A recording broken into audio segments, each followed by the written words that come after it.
I know I will figure out a way to make some money because my daddy taught me, if you have something to sell, you'll never be broke.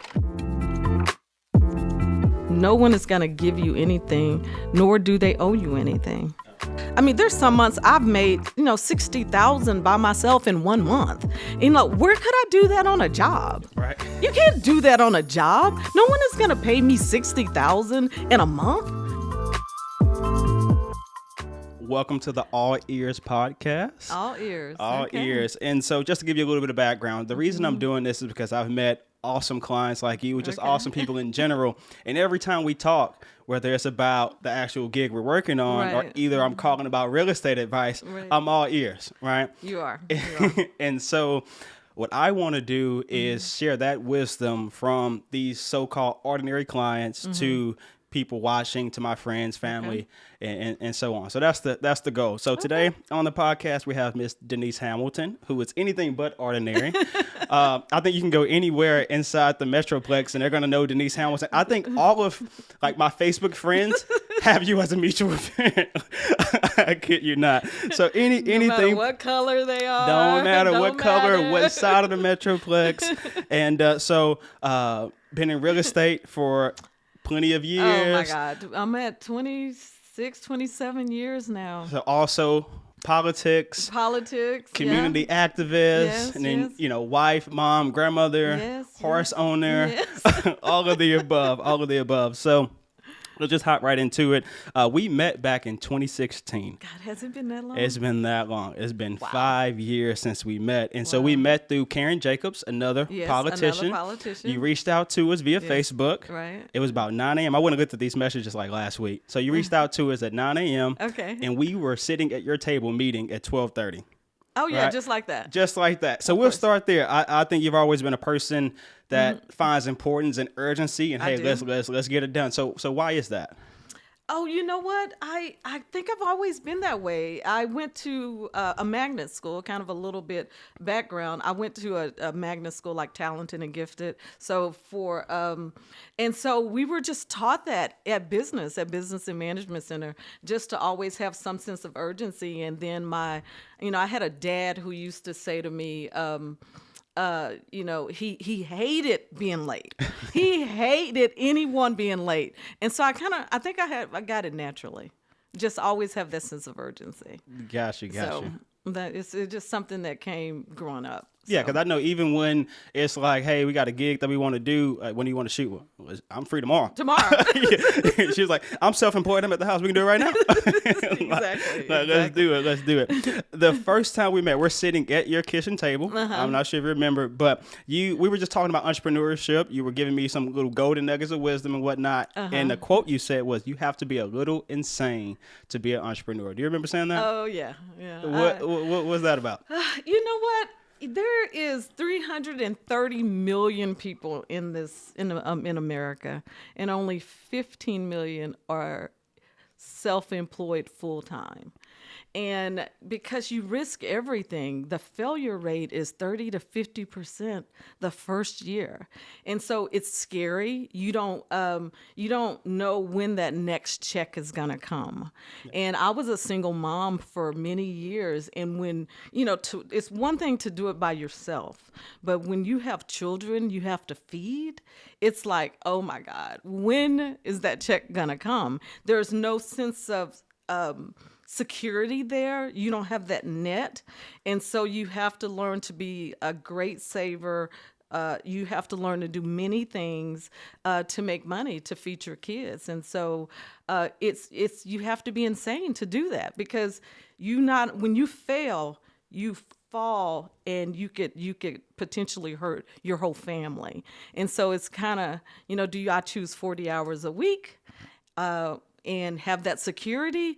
Or do I choose this entrepreneur thing and have flexibility and freedom? So you have to kind of make a choice. You kind of have to be insane to do this, because sometimes I work, not 40 hours a week. I work 80, 90 hours a week. I'm at night trying to create ideas and marketing and doing all of this, while people who work 40 hours a week, they're asleep. So I think you have to be a little bit insane. So what helps you overcome that fear? I hear it all the time. You know, you go get your health insurance, go get your 401k, get the stability in the paycheck coming every 2 weeks. Right. But you were like, hey, I'm gonna go out here and forget that W-2. I want my W-9. I want my K-1s. How did you overcome that initial fear of the lack of stability? That's a good question. Good question. For me, I just kept on pushing through, and the fact that I had flexibility and I never missed any of my kids' activities. Like, I never missed a football game. I never missed an orchestra concert. I never missed, cheerleading. I was always there at PTA meetings, and I was really, really, really involved in my kids' lives. That's what kept me. And so it kept me going, like, do I give that up to get, somebody can tell me, oh, you can't get off at this time and miss one of my kids' football games. They're only little for a little while. And I never wanted to be that parent to say, darn, I wish I was there for them. I can honestly look in the mirror and say, I was there for them. Every step of the way, no matter what they were going through, I was there for my children. And so that was more important to me than 401k, than insurance. It was just more important to me than anything. Is being there for my kids. Sure. So that sounds like a great reward from the sacrifice that you made to be an entrepreneur. Talk about those rewards that you got. I know you talked about being able to be at every event for your children, but what are some of the other rewards that you've got from working for yourself? That was the main one. And then the flexibility of money flexibility of time and money. And money. Because I tell you all the time, entrepreneurship is, to my knowledge, other than just sales, it's the only way you can exponentially increase your income based upon how hard you work. Exactly. You can get your 9 to 5. You work harder than your counterpart. You guys are taking home the same check at the end of the week. Exactly. But if I make more sales to do more work as an entrepreneur, my check is going to look different. My check is going to be big. My check is, there's some, and we were talking about money. There was some years or some months. There's some months I've made, $60,000 by myself in 1 month. Where could I do that on a job? Right. You can't do that on a job. No one is going to pay me $60,000 in a month. Yeah. And so I tell people you have to just weigh it. You have to weigh it. So money, and then the opportunity to learn so many things. If I had a job that I've worked for 25 years and it was just in accounting, I only know accounting. But being an entrepreneur has allowed me to know politics, marketing, videography. I can take pictures. I can spend time with my horse. Being an entrepreneur has just allowed me to do many things that I love. And so those are some of the best benefits. It allows you to live life. Life doesn't live you, if that makes sense. Yeah, absolutely. Absolutely. I live life. You control your time. I control my time. Yep. I can say, listen, I'm going to be here on this time. Like when you call, I can do it right now. Yeah. I can counsel. Yeah. I have flexibility of time. And so, which is more valuable than anything because, we were talking about the people who are no longer with us. And I wonder, if I could ask them, what were you thinking at your last minutes here on earth? Mine's would be, did I spend enough time with my grandkids, my family? Not, I got to get that 40 hours. It's not going to be that. Yeah. It's going to be, did I, was I the best mom, the best wife? Was I a good person? That's what I would say. Got you. Now, I've heard some people say, like, well, maybe I'm just not cut out to be an entrepreneur because it takes some sacrifice. It takes something to be insane. But do you think it's DNA, or do you think anybody can adapt to being an entrepreneur? No, you know what? That's a good question, too. And I don't know if I know the answer because people ask me all the time, Denise, should I do this? I said, no, no, you ain't cut out for this. Yeah. And like when I hire new real estate agents, I would say, no, they're going to last for about 6 weeks and then they're going to go back and get a job. Mm-hmm. And so I can spot people. Like I knew you're in this for the long haul. Like I can spot people who they have that it. They want it so bad that even if they fail, so what? I'm going to get back up and do it over again. And it's like an it factor that you have. I don't know if you're born with it, or you just kind of get it over the years. But I was raised, my dad says, here's some lemonade, here's some Kool-Aid, go sell it on the street. Yeah. Or here is a lawnmower, go make your money. And I mean, that was at 10. Yeah, you eat what you kill. You eat what you kill. I mean, at 10, I was knocking on doors going, can I mow your lawn for $25? I was the salesperson and my sister had to push the lawnmower. Yeah. I did the pitch. I'm like, I ain't pushing no lawnmower. Yeah, you do the hard labor. You do the hard labor, and I did the pitch. And because I got us the business. Now you got to push the lawnmower. I help you every now and then. Yeah. But since I got the sale, you got to push lawnmower. And so I'm happy. I used to resent the way my dad raised us, but now I'm so appreciative of how he raised us because, like, people lose their job. People go, oh, this is a pandemic. This is not. I'm like, I'm gonna figure out a way to make some money. Yeah. Period. I will figure out a way to make some money, and so I don't ever think about it in terms of, oh Lord, what am I gonna do? What am I gonna do? I know I will figure out a way to make some money because my daddy taught me, if you have something to sell, you'll never be broke. And I can sling some property. I can Sling. That's a weird. That's a weird word. It's a weird choice of word. I can sling some real estate. I can shoot some pictures. I can let you ride my horse for a pee. And so I always have something to sell. Got you. So is that hustle? Is that discipline? I know you had a post on Facebook that was like, hey, you won't always be motivated, but you have to be disciplined. You have to be disciplined. And I think that what I've seen in my 6 or 7 years of entrepreneurship is that discipline will beat creativity or anytime. talent or any of that stuff anytime. So what is that it factor? Is it hustle? Is it discipline? I think, and people use hustle in a negative sense. I think hustle is the ability to just get up and hit that grind every day, and which takes discipline. I could lay in the bed and sleep all day if I wanted to, but it takes discipline. I haven't used an alarm in 30 years. Wow. And 30 years, I don't use an alarm. It takes discipline every morning. I get up at 4:30, 5 o'clock in the morning. It takes discipline to say, I'm going to do this. I need to do this for this person and do this for this person. I have a couple of people who work for me in India. I need to be on the same time schedule with them to tell them what to do and how to do it and review what they've done. That takes discipline. No one tells me, oh, Denise, you have to do this. Oh, Denise, get up. If I want to make money, I got to get up and I got to just do it. And then I know other people depend on me, like my people who work for me in India. They depend on me. Like this 2020, I did kind of take a break.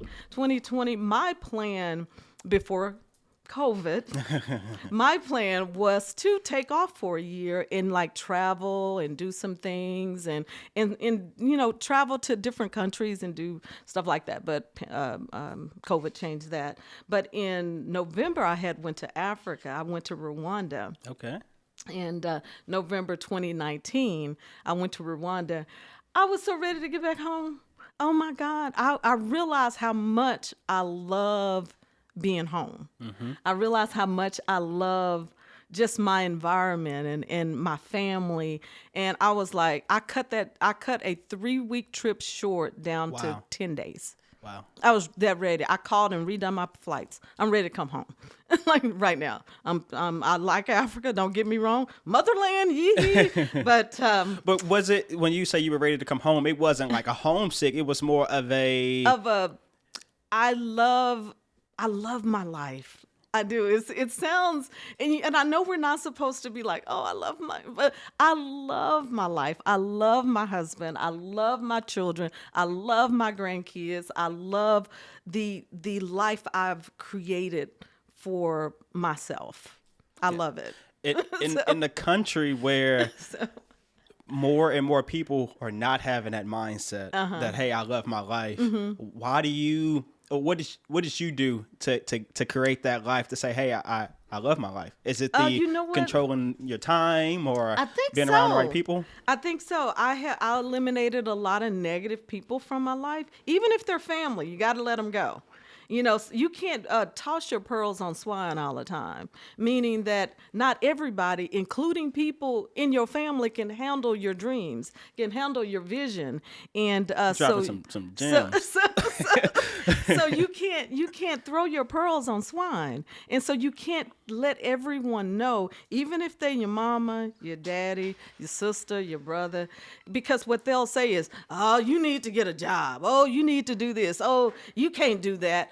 And if I knew those people had that mindset, I used to talk to them because they were my family. And, oh, let me just tell such and such this because they'll be happy for me. No. And so when I eliminated those toxic people from my life, and I realized my life got so much more rewarding and so much more fulfilling. And it's like I started building people around me who had the same visions, the same goals. And at first it just took being alone because, like I said, not everyone can handle you.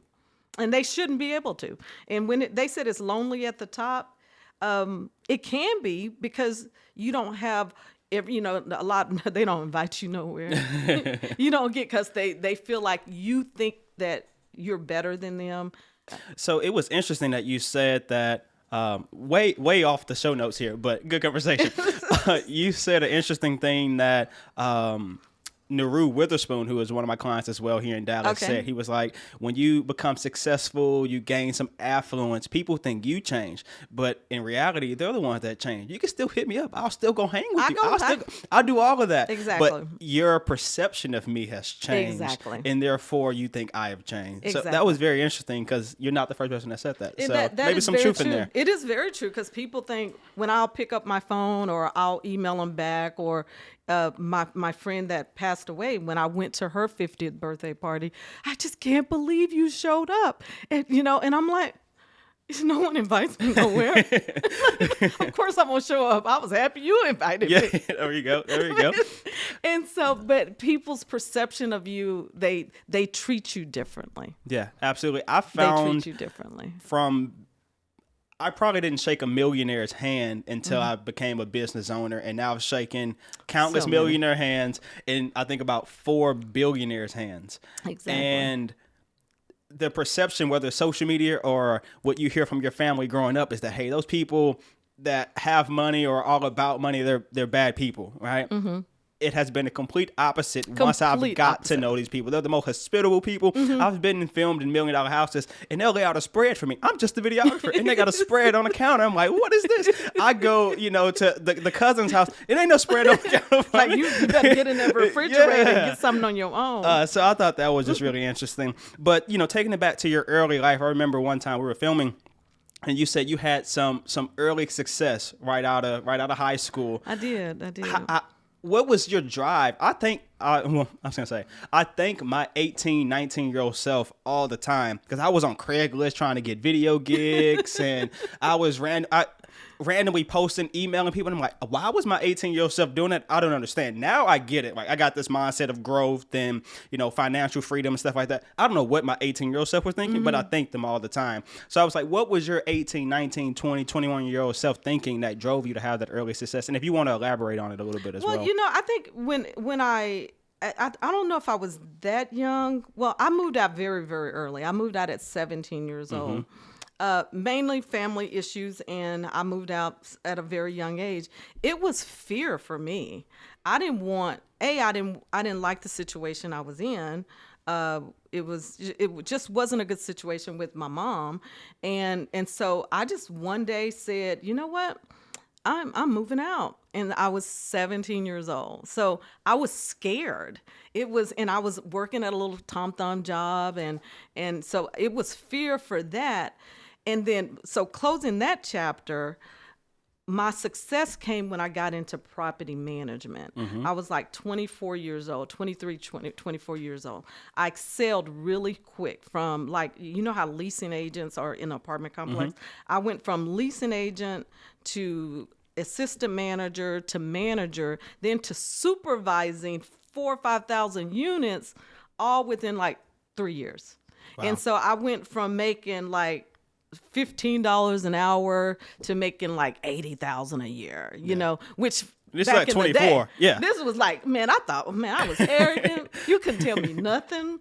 I bought my house. I built a house, you know, at that young age. I built a home, and, you know, and it, you know, you just couldn't tell me nothing.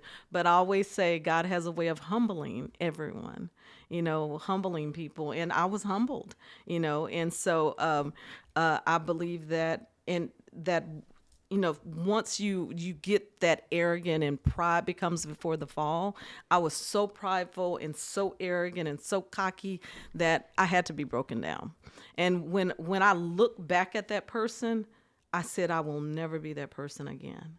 That's why I am so into treating people how I want to be treated, and no matter if they're, we talked about the, you know, LGBTQ community, no matter if they're anything, black, white, Hispanic, it doesn't matter to me, because in my mind the ground is level at the foot of the cross, and just treat people how you want to be treated. Period.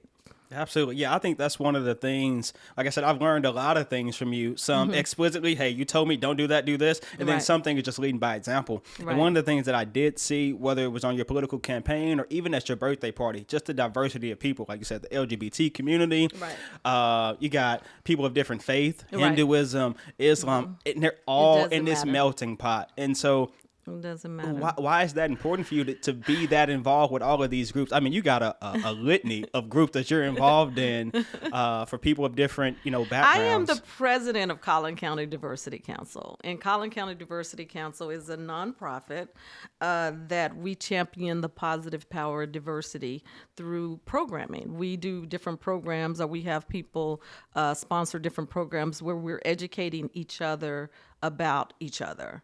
And so that is truly, I think, my calling. I really do. Wow. I believe that I'm called to be that bridge builder, to build bridges of understanding amongst people, because I think once we understand each other, we can begin to see each other as human. Mm-hmm. And the problem is that we demonize each other because we know nothing about each other. Absolutely. It's easy to demonize someone when you know nothing about them. And so what Collin County Diversity Council does is we're that bridge to get to know each other. We're reaching out to different cities in Collin County to start different chapters because it's needed. Absolutely. It's needed. It's a turbulent time out there. It's a very, very turbulent. We even do things like, you know, have the Black church experience. Okay. You ain't had a church experience until you had a Black church experience. Yeah, Black Southern church experience. Black Southern church experience. And so we've done things like that where we invite different people of other faiths to come have a Black church experience, Southern Wow. Black church experience. Wow. And so we're that you know, that line, so to speak, to just bridge people together. And I think it's what I'm supposed to be doing at this season in my life. Am I supposed to be doing it full time? No. I think I'm that person. I'm that person you can say, oh, Denise, who is the influencer in the Hindu community or the Muslim community? You know, or I'm that person that brings everyone together. Absolutely. I said in my head, and I've told people, I think the way that you overcome bigotry is through understanding. It's hard to get to know someone on a personal level right. and still have bigotry for them. Exactly. After you see, oh, we're the same person. Right. Right? After regardless of the color of my skin, exactly. regardless of our faith, we're still the human race. A human race. And once we get that, and sometimes I get tired, don't get me wrong, because you know, you find when you really get to know each other, you find that everyone has flaws. You think, oh, they don't do that in their community. Please. Oh my goodness. I mean, it's like I know so much about everyone now. That you really realize we're all the same. Every race, every religion, no one is perfect, and you have to accept people as they are and realize that. You know, even in it's helped my real estate business. I didn't do it to help my real estate business, but it's helped. Like most of my real estate clients are like from another, you know, culture, race, because I found in their culture they don't want people to know their business, so they come to me. Wow. Like, Interesting. they do. I don't want them knowing my business. And so they'll come to Denise. They know I'm not going to say anything. They don't want them to know their financial situation, how much they qualify for. So they'll come to me as a way to not, have people in their culture know their business. Absolutely. Yeah. So yeah, you talk about your calling and being involved in all of these different areas. I think that is very admirable, and I look up to that because you could rest on your laurels in the real estate because, I mean, you're booming in the real estate. You've done that for 20 plus years, but you're doing things in the community. You're running for political office. You're doing marketing, consulting. Right. Why have all of those hands in all those different places? Because I think we talked about this before. Number one, I'm doing everything that I enjoy, so nothing feels like work. And but you always have to have multiple streams of income when you are an entrepreneur. Sometimes real estate isn't good. And then people are always going to be running for politics, something politically. So many people, when I was getting into politics, took advantage, like financial advantage of me. I said, I'm going to do this. I mainly want people to win. And I only will take like 3 candidates a year. And it's only because I really want to help people. I do consulting with them and I set them down and say, if you need videos, I got a person to do this. If you need this, I got a person to do this. I didn't have that. And when you know something, I feel like you have to give back. Sure. You can't let people make the same mistakes as you. No one was willing to help me without a cost. Sometimes I just help people. Oh, you can pay me whatever you want. I'm good. Yeah. Just pay me whatever you want. I'll get mine somehow. Yeah. And I can vouch for that. I mean, you can kick us so many gigs and so much business and real estate phone calls. And so I vouch for that. Absolutely. Yes. Yeah. And yes. I'm very appreciative of it. Something that I found interesting, again, talking about leading by example, is that, hey, you're successful, but you decided to go back to school. I think it was like 2008, 2009 to get your degree. What made you want to go back and get make my bachelor's? Yep. My children, I never wanted my kids to say, you didn't do it. I never wanted, and I started, my kids were in like junior high. I said, oh my goodness, I need to finish that degree. Number one, I teach, start what you finish. If you've started, you better finish it. I mean, that's something there. If you start it, don't start this sport if you ain't gonna finish. Because facts. You are not a quitter. You're not a quitter. And I thought, oh my God, my kids are fit to get to the age of knowing that I didn't finish my degree. So let me just go back and get it. And I've never used it. It's on my wall, like it's all framed and pretty. But I've never used it. It was simply if they ever came to me and say, Mom, you didn't get your degree, it was simply to say, yes, I did. That's it. Yeah. No other reason. But it was good, though. Don't get me wrong. I had fun in school. Yeah. And I'm glad I did. It's a sense of, accomplishment. Sure. But as far as using it to get a job, I ain't never done that. Yeah. I ain't never had to say, I had this degree.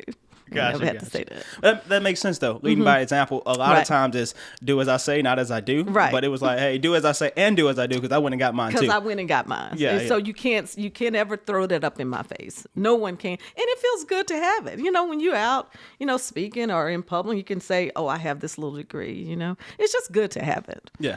Although I think the statistics only like 6% of entrepreneurs have their college degree. Yeah. Most just have a high school. Most quit college. Yeah. And mine so is in the envelope that it was mailed in. Right. I kid you not. Are you serious? Yeah, it's still an envelope. I had opened buyer's it? remorse. Buyer's remorse. It was $30,000, and I didn't feel like I made a couple connections. I didn't have a college experience. I started a business when I was in college. Like I said, I had buyer's remorse, and it's still an envelope that it was mailed in. Oh my goodness. 5 years ago. Oh my goodness. I can see that. It means nothing. It means nothing. It means absolutely nothing. It says that, okay, I'm in debt. That's what it means. That's what it means. It means I got to pay a student loan back or something. Yeah, and I would tell anybody that is, not to get too much on a tangent, but I'll tell anybody that's, want to do a professional career that requires a degree. You want to be a doctor, lawyer, engineer, like you got to take that route. But if you want to do something in the creative realm, whether that's video or music, or if you want to do something like real estate or even finance, depending on what type of finance you're doing, right, you can go and get your self-education, because I've learned Right. through books and through YouTube videos way more through self-education than I did in the classroom. Yeah. It's antiquated. Exactly. It's Because antiquated. everything happens so quick. Absolutely, I mean, especially in media. You're the one who taught me. I came to you for something. You're like, Denise, you can learn that on YouTube. Man, I go to YouTube for everything. Man. Everything. You Everything. You're like, no, Denise, just go to YouTube. And I'm telling you, I go to YouTube for my horse training stuff. I go to YouTube for everything. Everything. That's so the it's guide pretty to cool. life. That's the encyclopedia of 2021. Right. So you got started in real estate. I did. That was your bread and butter. Just tell me about your start in real estate. I know we were talking one day. You were like, yeah, I was on the speaking circuit with Robert Kiyoski. Good Dad Poor. I was like, what? I did. Yeah. And that happened on a fluke. I was in real estate after I was transitioning out to be a full-time entrepreneur. I started in property management, and it's a really crazy story, but I always say nothing happens by accident. I started leasing houses to affordable housing clients, known as Section 8 clients. Yep. And so a lady heard me over the phone, and this was in between sales. You know, I'm like, any way to make some money. And I'm like, oh, I know how to work Section 8 clients because I had just came out of property management. Mm-hmm. Well, very, very long story short, this particular company, who's no longer in the business, they put this big ad in the paper saying that they were going to be at this Robert Kiyoski teaching investors how to be, to get Section 8 housing. Well, anyway, the woman kind of tricked me and just asked me to show up as part of the company. And so we get in this big, big room. This is a bizarre story. I haven't told it in a while. We get in this big room, and I see all of these people. It was probably like 300 people in this big room. And she's up there talking, going, we're the affordable housing experts, and we're going to teach you. Well, the information she was giving wasn't, number one, it wasn't correct. Wow. People started booing her. Boo! We paid for boo. They started booing her. Some people call it, God. Some people call it the Holy Spirit. But something pushed me up, and I stood up, and I started talking, and they mic'd me when I started talking. You were just like an attendee. I was attendee with her though. Okay, But I'm like sitting in the front, and I stood up. And I literally started talking. That's the most Denise Hamilton they've ever heard.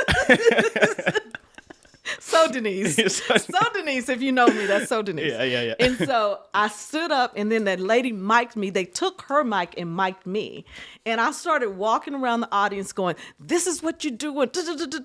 And I started talking, and Robert Kiyoski was in that audience. Wow. The Robert Kiyoski was in the audience. The good dad, poor dad. The rich dad. He was in that audience. Yeah. And he was like, whoa, like blew him away. I don't know what was coming through my mouth, but obviously it was good. And so, but it was, the funny part about it is I left the mic on, and after the next group was coming in, crazy story, I was still mic'd and didn't realize I was mic'd. I found that lady who tricked me. I had her in the bathroom. I had her arm. I said, you lied to me. You lied to these people. And I was profanity going left and right. Yeah. It was like, and mind you, the speaker was on. Other people were coming in. I forgot I was mic'd. And so, everyone is in the lady director was looking for me. So she found me in the bathroom yelling at this woman, talking about she's a liar and everything like that. And the woman said, you're mic'd. I looked down at my mic, and I just about melted. And so it's like I'm busted at this point. So Robert stayed in there. I come in, and a whole group of other people are getting their seat. And I said, oh, I know y'all heard me cussing. Just own it. I did. I owned it. I said, I know y'all heard me cussing. But she did lie. She did. I even threw up more under the bus. Wow. I said, so I threw under the bus, and then I taught that class. And then from there, he asked me to start speaking with him, and I came out with a Section 8 Made Simple, a guide for investors, came out with the book, and I started speaking around everywhere. Wow. Yep. That's a story. Yeah, That's the how story. it happened. That's the story.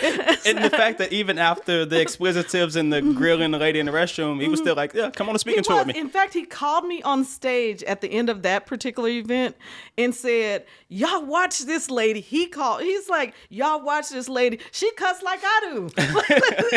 In front of everyone. And at that point, when all the groups got together, it was like, over 1,000 people. Yeah. And so he was like, y'all watch her. Keep your eye on this lady.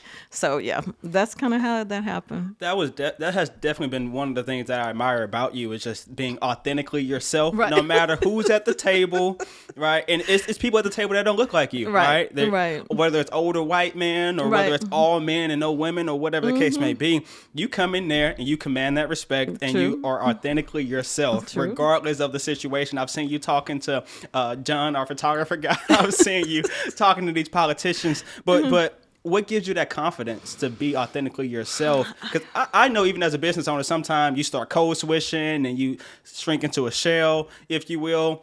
What has kept you authentic, regardless of the situation? Oh, that's a really, really good question. I guess if you don't be by yourself, if you don't be yourself, you'll be all by yourself, is what my pastor would teach me, Zan Holmes. And he says, Denise, you can't be the best of anyone but you. This is me. Like, some people hate me, some people don't. And you have to not want to please everyone. I know some people will not like me, and I'm okay with that. I'm like, good. Yeah. Because I kind of don't like you either. And so you have to be just confident in your abilities, even if you not. There's things that I don't know. You will never know I know. I'm going to fake it until I become an expert at it. Sure. And so it's something that I think you have to work on. It doesn't come naturally. You wouldn't believe, though. Naturally, I'm an introvert. Mm-hmm. You would never believe that. But naturally, I'm an introvert. I don't like to be around a lot of people. My comfort comes in my solitude. Mm-hmm. My comfort comes in being just like by myself or with one other person. I'm not a very let me go. That's not who I am. I'm very, very introverted. And in many respects, very shy, but no one would ever know that, because that's something I've had to work on over the years. It's like, you know what? Because it's part of that, what you needed, that tool you needed to be successful. Exactly. To go out there and network, to go out there and get them clients. Yeah. Exactly. So it's something I've had to work on and overcome, because, I'm like, no one. Absolutely. Absolutely. Last topic here now. I won't take any much more of your time, okay. But give me some wisdom and some insights when it comes to real estate. I know you've talked to me about real estate investment. It's a quote that you told me. I don't know exactly when you told me, but I think about it daily, and I write it in my Go Book daily. But you said that, hey, if you keep doing your entrepreneurial thing, making more money each year, and buy 2 real estate properties every year, you'll be a millionaire by 30. And you told me that, and I can't get that out of my head. So what's the importance of investing, especially as young people, and how can real estate help with that? Most people's wealth is in real estate. They're not tangibly have millions somewhere in a bank account. Most people's wealth comes in forms of property. And so if you buy, let's say, I use this one as an example. I bought this property 2-3 years ago, and it's worth $100,000, $125,000 more than I bought it for. And that was 2 years. In 3 years? In 3 years. Wow. 3 years. That's and some so equity. that's some equity. Yeah. And I bought it for a good price, and I had to redo it and put some money in it. And it didn't look like this. And you just have to buy like that. I mean, like, I'm teaching my grandbaby about the stock market right now. And we were looking at Disney stock, and I was like, Disney stock started off at $13 a share. Think about it. We just had this conversation yesterday. I said, Kylie, think about if you would have bought at $13 a share, it's up to $181 right now. Think about if you own 20 shares of that, how much would you make? Mm-hmm. And so I'm trying to teach my grandbaby about investing, and it's the same thing in real estate. I mean, property usually, especially here in Texas now, it's not going to do anything but go up because so many people are moving here. And so if you can buy low, the key is find that right deal. Yep. And because I've been doing this quite sometimes, those right deals, usually people will call me. Someone called me just yesterday and said, Denise, I'm about to lose it. I haven't paid my mortgage in 6 months. I'm like, what? And so I'm like, oh, where is it at? I'll buy it. Yeah. You know? I'll get it. Yeah. You know, if I don't, I'm gonna split it with somebody and we can figure out how to save it. You know, but just don't let the bank get it. Yeah. And me have to deal with the bank. And so you know, sometimes you have to wait on that perfect deal like that. And wealth comes through real estate. You know, wealth comes through real estate. If I, you know, sold my house, sold my other property, yeah, I have $1 million in the bank. But then where would my children live? Yeah. Sure. I mean, But it's about having that net worth. You have that Not net necessarily- worth. Yeah. Not necessarily liquidity. Exactly. Yeah. Exactly. And then you can always use it as leverage. Yes, I can say if I wanted a loan from a bank, I can say I own this, and that. You know, this is my net worth. So, you know, so it's there. So, you know, but if they, you know, try to get some on my bank account, they probably won't get much. But Yeah. Got you. But so it's just about having that to fall back on. I know that I will, as long as I have property, I know I can sell and have money. Put it that way. There you go. Yeah. You go. So last thing, if you had one incredible insight to share Oh my goodness, one.